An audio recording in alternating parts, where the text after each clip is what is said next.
morning mga kanokma. Hindi muna tayo magnonokma ngayon. Papasok lang tayo, natutulong sa mga may karamdaman, lalo na yung mga nagda-dialysis. Ganun yung daily life ko. Papasok sa trabaho, pagtapos ng trabaho, magnonokma naman.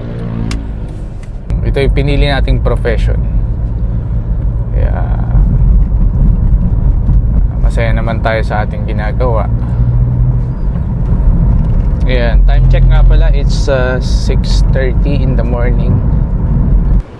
Alright, tatime lang tayo mga kanokma.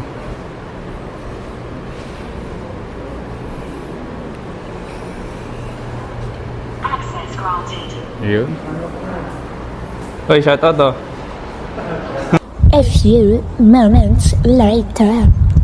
Alright, good evening mga kanokma. Time check, it's 11:15 PM. Kakatapos lang ng ating 16-hour shift.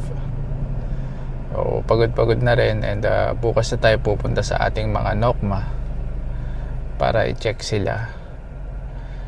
And yun lang yung daily life ko. Tsaga-tsaga lang talaga. Anyways, this is Kanokma Dan, and signing off for this day. Keep on farming.